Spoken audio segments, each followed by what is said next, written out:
Welcome to part 1 of the Wildcards on Non-Federal Sponsored Projects Lunch and Learn series, presented by the Office of Sponsored Programs, with Catherine O'Hare, Chris Karsten, Ashley Staley, and Shannon Irie. This session discusses the opportunities and challenges you may encounter when working with non-federal sponsors. First, we check out real metrics from CSU, then flip through several proposal characteristics, interesting stories, and possible delays to avoid. Why is this so important? That's a good question. So, I'm sure it's not lost on any of you the current status of federal funding.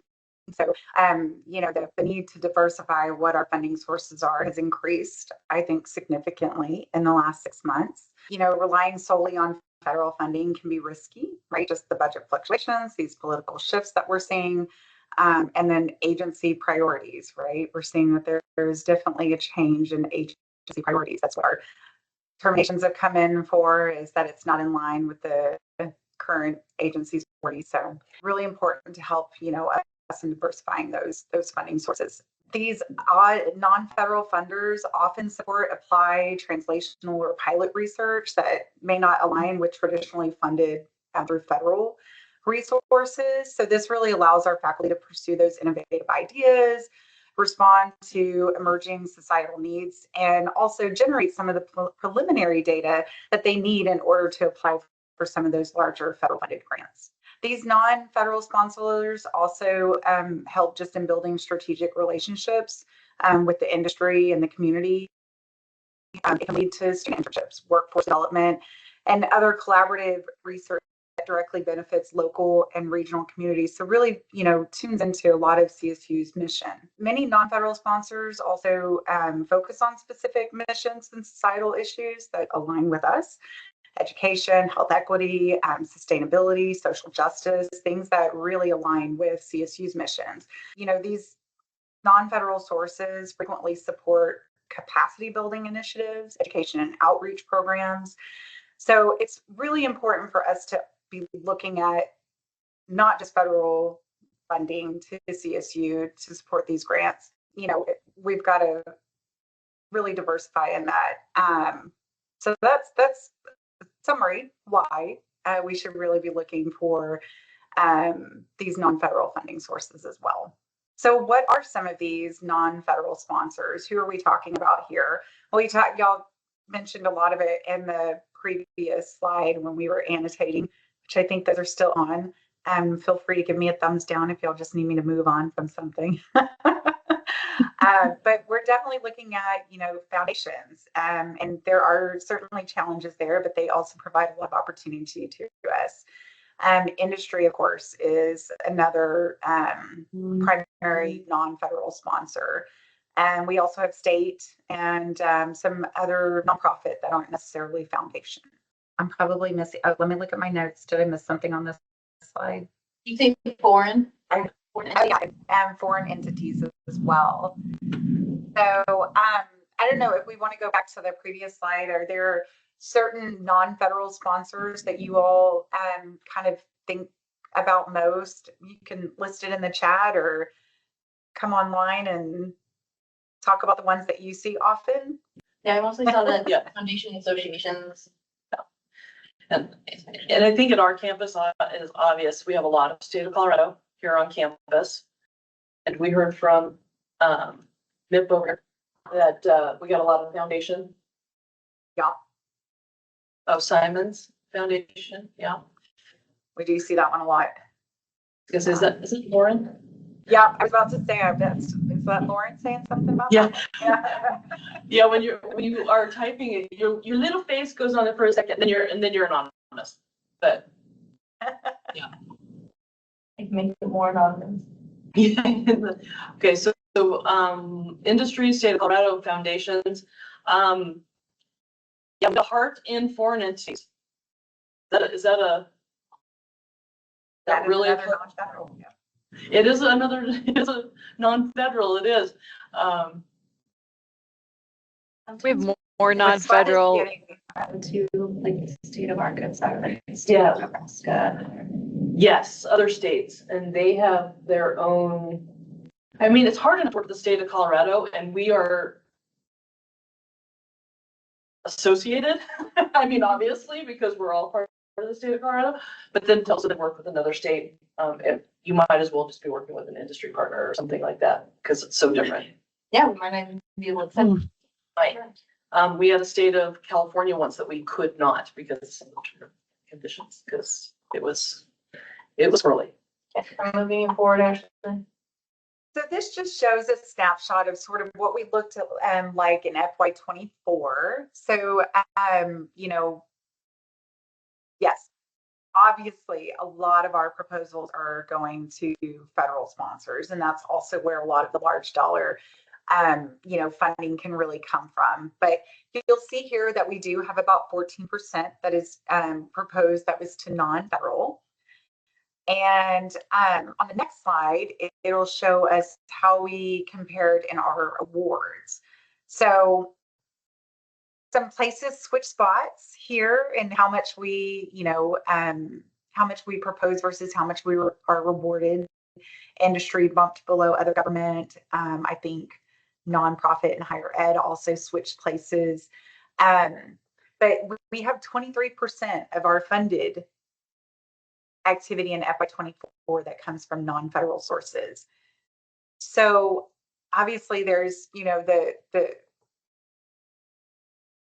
we are getting less federal funding coming in. So seeing how much of that is making up our overall funded research at CSU. Again, more emphasis on why we need to continue to diversify and looking for those funding opportunities. But not bad at 23% non-federal. So CML's not included in this number because the federal number would shoot up, but on this slide, it does include CML because they still do non-federal funding. This is a comparison. So, I want to bring up something that's in the chat. These numbers, when we're looking at the previous slides, when we're talking about the sources, some of those sources are federal flow through though. We don't have a way of completely taking that out of there, so these numbers might be skewed just a little bit. Huh? They're rough. They're rough. They are rough. I just wanted to bring it up because I don't want everyone to say, oh, if it's state of Colorado, it's state of Colorado, it's a pot from state of Colorado. More than likely, some of that state of Colorado funding may come from a federal source. So knowing where the source of the funds come from is still very important. And I don't want it to be said that we said that everything coming from something was non-federal. So. And I just want to point out we're still working on being more granular with our reporting. So we do have this direct sponsor, prime sponsor information in our data. It's just not broken out in these slides. So yeah. All right, and this is a direct correlation of like this one was funded, that was proposed. These are just the FY24 numbers that we have. And so like what was proposed versus what was awarded. So it's a comparison, but it's not a direct correlation. But we see that nonprofit industry and other government have like technically a higher success rate overall, right? Like the number that's coming in awarded versus the numbers that we proposed. We can share that link in the chat if you guys want access to it. This is on the Power BI tool. These are the topics that we'll cover in the series. There will be a proposal section, award management, financials, and then delays on both sides. But today we're specifically focusing on proposals. Okay, so obviously the first thing that we are often faced with when we're dealing with non-federal sponsors is they want to reduce or completely disallow indirect costs. So obviously this poses challenges for us, especially in the recent year, given the complications that it puts us in our federal agencies now wanting to reduce our indirect cost rate cap. So, it often is going to lead to some additional workload, right? Needing to get justification, running it through for a waiver request. These through industry and foundations that don't have a published indirect cost limitation can be challenging. If they do have one, then we're more keen to accept it. Although, no, if it has a policy, if they have a posted policy on it, and if it's from a foundation, we're going to accept that at this time. And I don't know of any changes to that. Everything with indirect cost is so crazy right now. But this is definitely one of those, the first nuances that we often run into with non-federal funding. And I think now it goes over to Now it's me. Okay, so again, back to this, if they have a published policy, if it's a competition, there should be something in writing and we can document it. So we would use that published restricted rate in our system. If there's no restriction, we expect that you are using KRPD with the institutional rates for your applicable rates. When we work with industry, we are using our rate as total direct cost. So that's also set up in the system. One of the challenges we have is that KRPD calculates based on how federal agencies want to see budgets with the breakdown of categories of direct cost and indirect cost. If you're working with them and they don't mention or ask for a breakdown of your indirect costs, we very, very strongly recommend that you provide what we call a fully loaded budget. And that's where you show the total by each category of cost with the indirect cost included in the amount. And in the slide that we have, you can see that we're asking for the same amount of money, but the way we're showing it is the personnel cost is the personnel plus the associated indirect when we submit to industry. And again, KRPD can't do this in the budget calculations for you, but there is a budget print report, industry, commercial, or something like that, that you can use to see those numbers. So another nuance is when we talk about cost share, we have a federal definition, right? We have uniform guidance. They tell us what cost share is. When we work with non-federal sponsors, there's often this, tell us what CSU is contributing. Tell us what your resources are, right? And I would say, please don't automatically assume that that means committed cost share.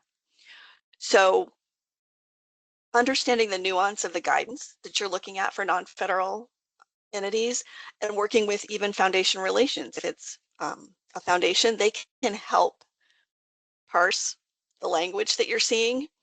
So we might be able to say something about commitment or capacity that's not a quantified amount of we're going to share the costs, if that makes sense. Okay, the other thing we run into is a lot of non-federal proposals maybe go in without a lot of detail, or they go in without us at OSP, which is very sad, but sometimes that happens. So we often don't find out until award that there's some kind of, we're on the hook for this. And when there is a smaller amount of funding available, we see entities asking for CSU to show how they're contributing to the project. I guess just please, again, don't assume that that has to be committed, tracked, reported cost share. There's an understanding of what we have to report as well that can be different for non-federal entities.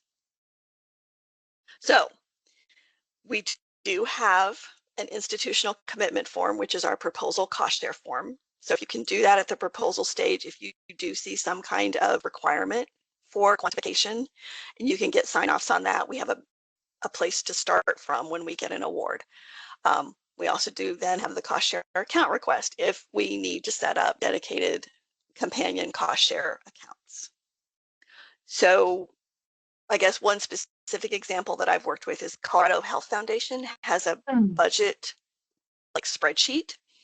And I was always like, what does this mean, other contributions or university contributions? And we would go back and forth in conversation with the department about how to fill that out. Again, don't assume that that's cost share. And I can see a little bit in chat. Optional cost share is a very problematic concept, right? So CSU is always contributing something to a project. We do not recover all of the costs of the resources that we have put into place for researchers to even propose their projects. So for me, we're already cost sharing, right? We're leveraging university facilities, people, departments like HR and central accounting and department accounting or department administration. So if there's not a specific requirement, you must quantify how much CSU is contributing to the project. Please don't assume that you have to include it, right? So again, every non-federal sponsor is different, and there may be specific guidelines and there may not. So work with OSP. If we have to escalate it, I'm sure Ashley, I'm going to volunteer her for her expertise. What we're trying to do, again, across our entire portfolio is avoid committed cost share that's not required. Did I answer your question, Sonia? Thank you, definitely. Okay. So there was a question about the fully loaded budgets. Emma has answered it in there as well, but just want to reiterate that we're not trying to get away with something. If someone has a published rate, like a foundation actually has a published rate, we will honor that. So using a fully loaded budget on them to include our indirect cost rate on the slide is not something that we're trying to do. We're mainly using it for industry partners who just truly don't understand our indirect cost rates in general. It's what they do. It's what they do with their overhead, right? Yeah. So it's kind of a model they understand. I guess I would maybe talk about nuance in terms of Lauren's question. When we're working with non-federal sponsors, there might also be things that we can charge directly and that we want to charge directly because their guidance is different. Again, we have to be careful. We're trying to be consistent across all sponsored programs, but understanding what we might be able to do for non-federal sponsors that's different is another, I think, discussion point or opportunity to explore options. Say that. Is that fair enough, Ashley? I'm looking at you for facial expression that I'm not over-promising. Okay, I'm not going to read you the full example online or on the screen, but sometimes we see salary limitations. So this is just an example of a sponsor specifically said this funding is for this type of salary or this type of payment to this role only. So we can't be going then, and if it says that it's only for a grad student, we can't go pay a PI salary on it, right? Or an hourly, right? Like what is the intention specifically for that funding? It might be more restricted for this individual or for this award. And then that ties really closely with, are there disallowed categories? So maybe it's specifically for a GRA, but then it doesn't cover scholarships and tuition and them taking courses or studying abroad. Any of those situations that would commonly flow together with maybe that position that salary is supporting, then where are we going to cover it? Have you guys seen this before? What money bucket is it going to come out of? Where would you pay for the tuition if it wasn't allowed? Any guesses? And if I say department account, how many people are going to give me a thumbs down? So we've got some internal funds, startups, gift accounts.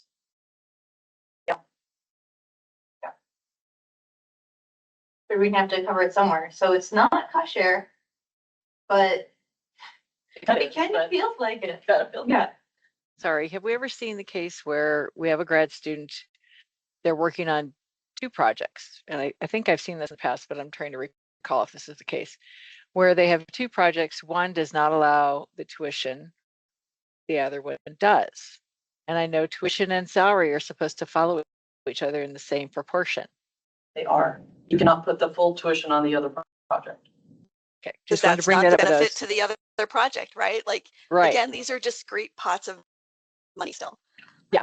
Just wanted to mention that because I know that question's come up before, and it is a kind of a nuance, like you said. In people's minds, it's like, well, why couldn't I? They're working on both, but yeah. And so just to Rob's point, again, don't assume that we have to quantify this either, right? So if they do ask for some kind of cost share or match, if they don't allow it, technically it's not allowable as reportable cost share. That's definitely always the case with federal funding, right? Yeah. Right. If it's not More allowed questions. category for cost share, then it can't qualify for cost share. But more questions on a non-federal account, right? So something that would need to be explored. But generally, if it's not allowed and it's not allowable, generally not allowed as cost share either. So I think I had the previous example, the salary limitation was something we saw on like National Geographic.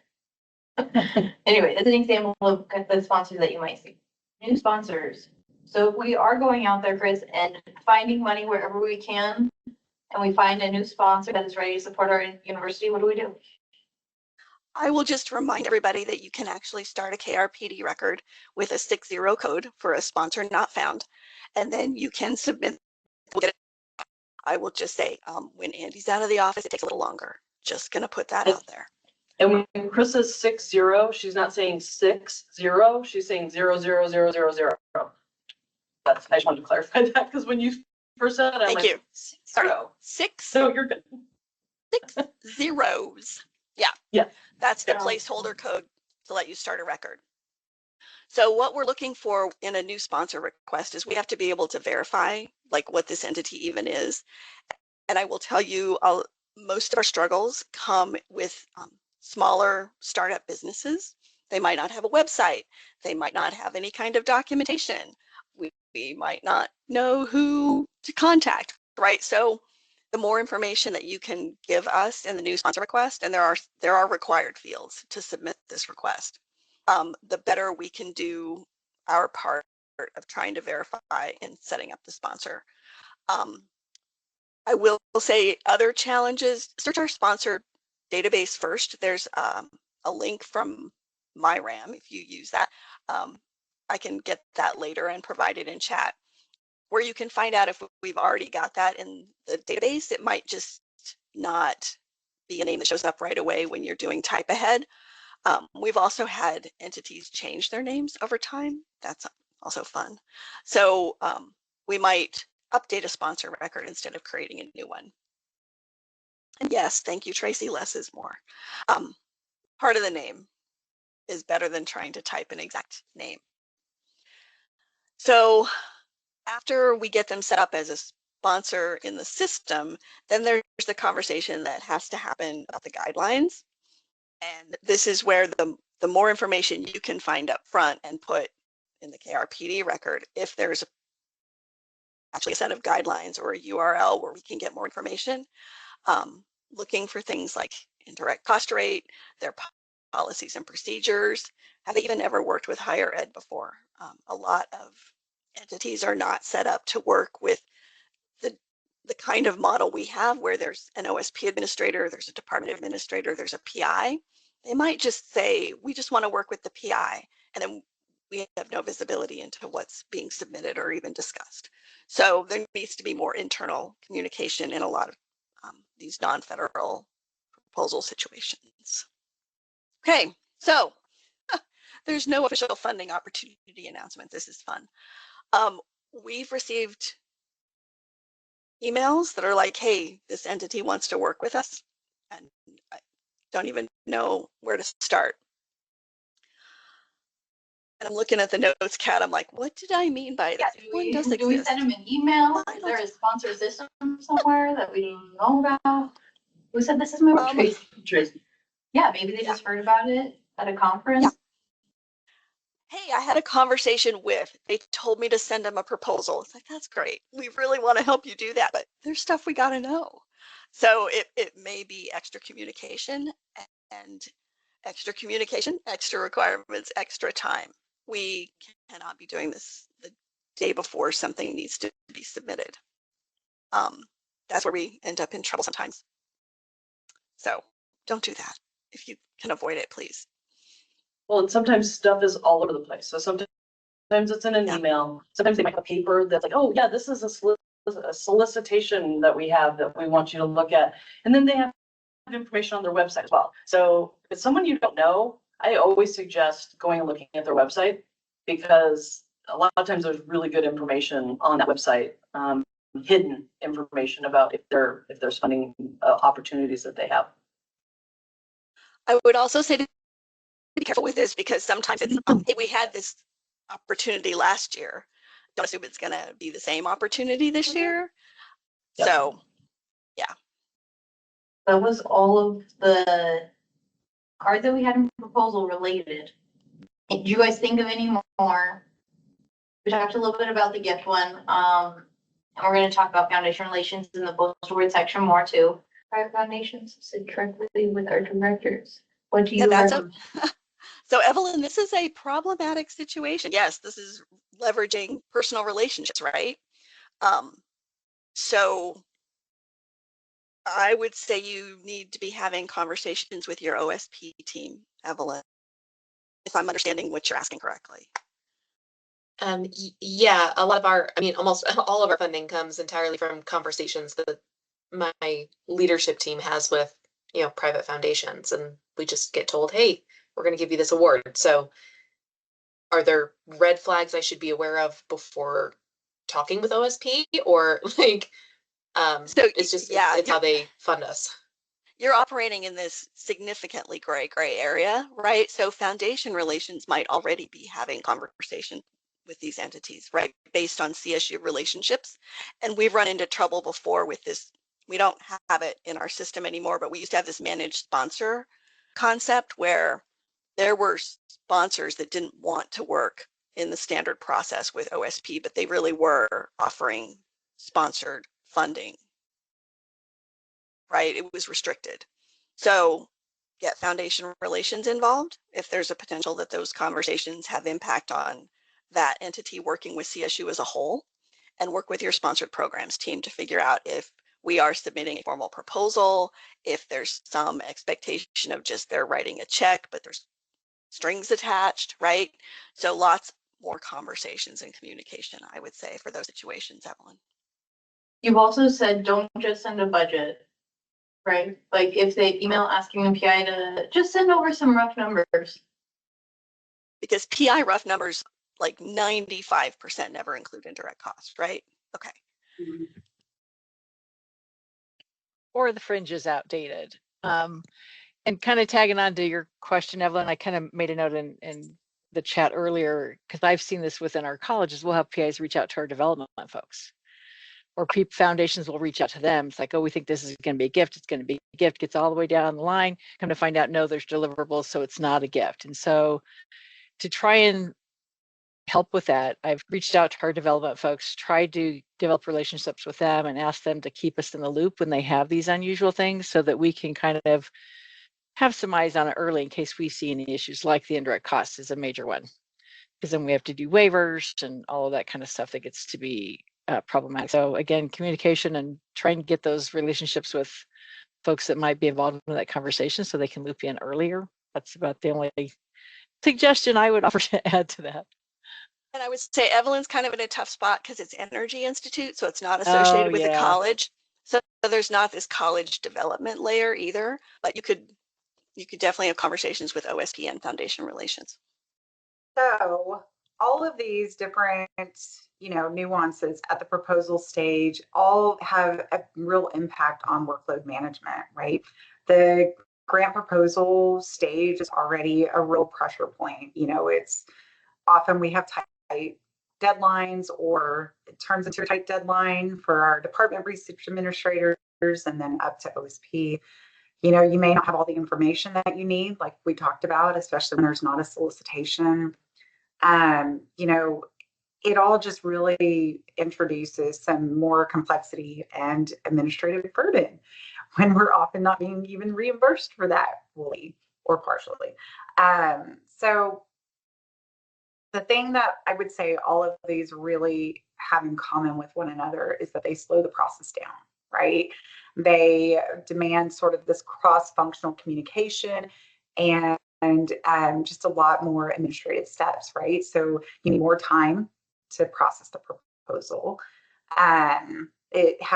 You have more reliance on institutional knowledge as well as historical context. What have we done with the sponsor in the past? Definitely a greater need for the documentation and tracking of what is required, what internal approvals you may have needed and received. And then there's also an increase to the post-award implications, anything that isn't addressed accurately at the proposal stage. So what do we do, right? SOPs, you may have seen, we're trying to get more and more SOPs out for things. That helps in sort of getting this moved along.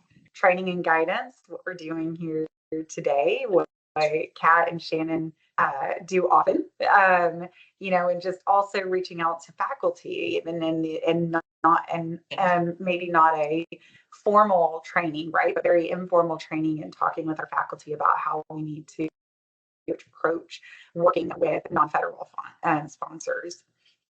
Other proposal nuances and mitigation strategies that you all might want to bring up? Well, one thing we didn't talk about, Ashley, and it just reminded me of this, is that on all these wildcards that we have, also a lot of times these non-federal sponsors, they're sometimes for fairly small dollar amounts as well. A good portion of the ones that I worked with were like $25,000 and less. So you have some additional steps that you have to go through, some hoops, some issues. And sometimes they are for very small dollar amounts, or they can be. They can also be for very large amounts too. I'm not saying that they can't be, but a lot of these can also be for very small dollar amounts. So we often laugh that sometimes the smallest amounts that come into the university take the most work. It can often feel that way. Yes.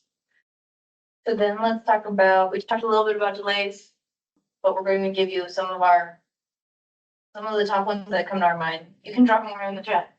Ashley and I were going to split this one. I can start by saying one of the biggest problems I see in trying to understand non-federal entity portals is, again, they're not set up to work with university structures. So it might be an individual registration, and then they want some information about your organization. We've run into situations where we have a PI that set themselves up as the single point of contact for the university and then was no longer at the university. And I had to figure that out. And that was 3 years of figuring out. We did get it figured out, just going to say, but it took a long time. So I'm here for questions, trying to help, but there's stuff I don't know either. So we might have to collaborate to get in there and see what's going on. But if you get into a new portal and they start to ask for things like a W-9 and your tax exempt status and all of that, please reach out, because it might be something that we need to manage through OSP, or at least provide some structure for every person who registers for an account needs to be using the same information. The point of contact, I'm going to toss over to Ashley, because we've got some issues with who can do what. So we're trying to get more consistent on that. Oh, Chris, you might have to remind me what, I mean. If they ask for an AOR, what does that mean, right? Sorry, yeah. So an AOR is definitely, I mean, anytime there's a point of contact, especially with a portal, I mean, we need to have somebody listed that's in the Office of Sponsored Programs, right, representing the universities. So that would be most appropriate to be one of our AORs, authorized organizational representatives. Depending on the portal, what it's doing, that could be arranged from our RAs to our SRAs to Bill, me, Chris, and some points would be appropriate, on some of these in terms of what it's asking for in terms of the point of contact. So if you're finding yourselves in a spot of needing to indicate a point of contact with a new sponsor on a website, and you're unsure, I would say reach out to your senior and check with them. And then there's also this situation that has come up, again, this gift versus grant kind of conversation too. If it's a sponsored project, right, there's an RFP, but this entity says they're only going to work with a 501c3. We're not a 501c3, right? We're an entity of the state of Colorado with tax exempt status, according to section 170 of the IRS code. We have a letter for that. But if they're insistent that they will only work with a 501c3, we might have to coordinate submission through the foundation that does have the 501c3 status and the appropriate documentation, like they call it a 990. It's their nonprofit disclosure. So that's also something you need to be looking at the website or in the guidelines or in the communication as early as possible, because that is extra coordination, extra time. And I have this on our notes, Shannon, but I think we were going to talk to you about this. Funky budget templates with different cost categories. Sure. A lot of times you're gonna have you could have a budget template that they want you to fill out, and the cost categories that they ask you for have no translation into our cost categories. Most of a lot of mine also wanted salaries to be done on an hourly basis, which we here at CSU do not pay except for student hourlies or other hourly people, but most of our people are salary. So if it's mandatory that you have to fill out something that has a salary by hour, then it also has to go with the caveat that, we're providing this to you as a courtesy. This is not how CSU pays our employees, FYI type of thing on there, because, when it comes down to being awarded, that could be an issue then, because if they want hourly types of pay advices, we don't have them.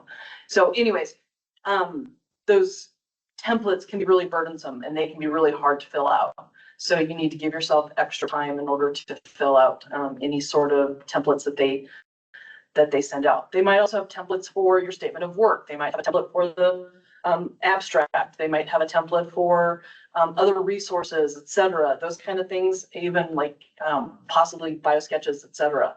So you need to really look at what they're providing and what they want, because it's going to be non-standard, and every single non-federal sponsor is going to be a little bit different. So it's not like our federal sponsors who are trying to harmonize things a little bit. And so and you're more familiar with those. These templates can be, and sometimes they're not even in a form that you can fill out easily. So they might not be a fillable PDF that's easy to fill out. It might be a Word document that everything gets all muddled and gets all crazy. Again, I think everything that we're saying is that when we have these non-federal sponsors, in particular, somebody that you're not used to working with, you've got to give yourself additional time. And you've got to give sponsor programs additional time to look at these things, because everything's going to be unfamiliar. And we also had an example, Shannon, working with a non-US entity with dollar conversions, currency issues. Yes. Currency issues as well. You've got to know what currency it is that you are agreeing to put the budget into, because if this is awarded, this can have major award implications. So make sure that you are always, we would like to submit in US dollars. That's not always going to be available to you, but we should always try. That should always be number one. Let's try and put it in US dollars. But you also have to make sure that you say it's US dollars, because there are other countries that use the dollar sign, like Canada. And I found out that the hard way. Never make that mistake again. But just make sure that, or if you're having to use some sort of a converter, say what the converter is, how you're getting your conversions to the other currency.